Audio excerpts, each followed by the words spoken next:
China News'in haberine göre Çin'in Doğu Türkistan'daki en büyük petrol üslerinden biri olan Jüngar Havzası'ndaki toplam gaz üretimi 10 milyar metreküpü aştı.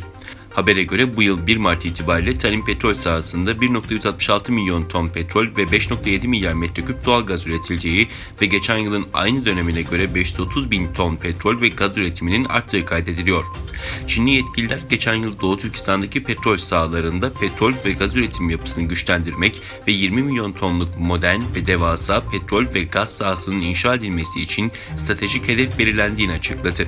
Çin'in yayın organı Tanrı Dağı'nın haberinde ise bu yıl tarım petrol sahasındaki sürekli ve hızlı üretim artışı sağlandığını, ilk 2 ayda 23 yeni kuyu açtığını, petrol ve gaz çıkardığını ve önümüzdeki yıllık planlı üretimi 51 milyon ton daha arttırmayı hedeflediği aktarıldı.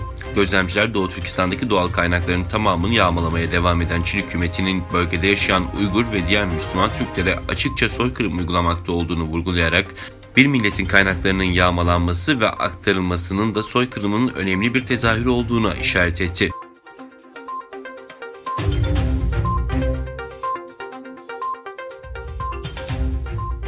Gelecek Partisi, Çin'in Doğu Türkistan'daki zulmünü duyurmak amacıyla yeni bir kampanya başlattı. Hükümetin zulme sessiz kalmasına tepki gösteren Gelecek Partisi, Kayseri, Bingöl, Batman, Eskişehir ve Bayburt'ta imza kampanyası başlatarak binlerce imza topladı. Doğu Türkistan'da yaşanan ve başta Avrupa ülkeleri olmak üzere birçok ülkenin soykırım olarak nitelendirdiği Çin'in Uygur Türklerine yönelik asimilasyon politikalarına karşı henüz hükümet herhangi bir açıklama yapmadı. Doğu Türkistan'da yaşanan trajedi Birleşmiş Milletler'de dahil olmak üzere birçok ülke tarafından kınanırken iktidarın sessiz kalması siyasi partilerin ve sivil toplum kuruluşlarının tepkisine neden oluyor.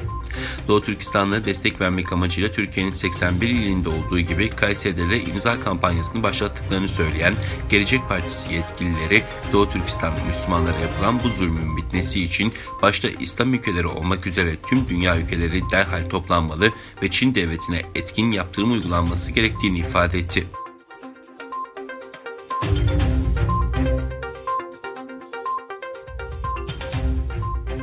Silivri'de site içerisinde 9 ayrı villa kiralayıp kripto para çağrı merkezi kuran şüpheliler gözaltına alındı. 18 Çinli şüphelinin 101 kişiyi pasaportlarına el koyarak zorla çalıştırdığı ve site dışına çıkmalarını yasakladığı belirlendi.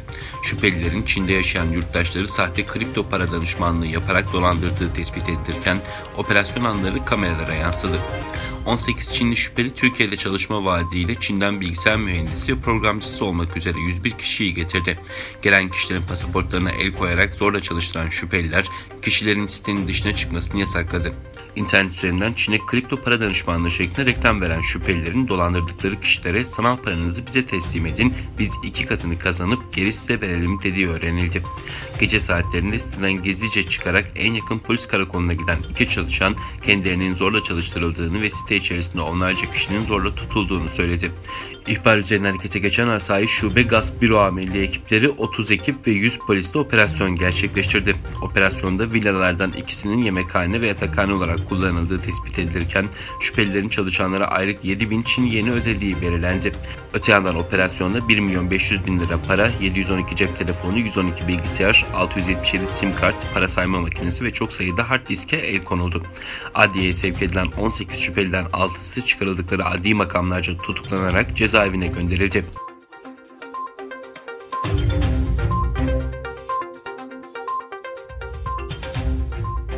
İngiltere Dışişleri Bakanı Dominic Raab, Hong Kong'da seçim sisteminin değiştirilmesinin Çin-İngiliz ortak bildirgesinin ihlali anlamına geldiğini belirterek Çin'e Hong Kong'daki temel hak ve özgürlüklere saygı duyması çağrısında bulundu.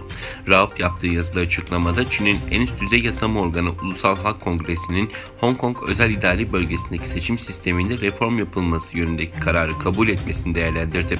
Kararın Çin politikalarını eleştiren tüm sesleri bastırmak için tasarlanmış bir projenin parçası olduğuna dikkat çeken Raab, Çin'in kararıyla iki ülke arasındaki ortak deklarasyonu 9 ayda 3 defa ihlal ettiğini belirtti. Raab, Birleşik Krallık, Hong Kong halkının arkasında durmaya devam edecek, Çin yasal yükümlülüklerine uygun hareket etmeli ve Hong Kong'daki temel hak ve özgürlüklere saygı göstermelidir ifadelerini kullandı.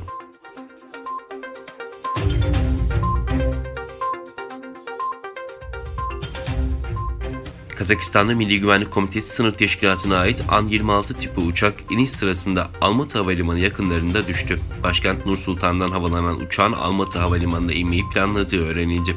Ulusal Güvenlik Komitesi'nden elde edilen ilk bilgilere göre uçakta 6 kişinin bulunduğu aktarıldı. Kazada 4 kişinin hayatını kaybettiği, 2 kişinin ise ağır yaralanarak hastanede tedavi altına alındığı açıklandı.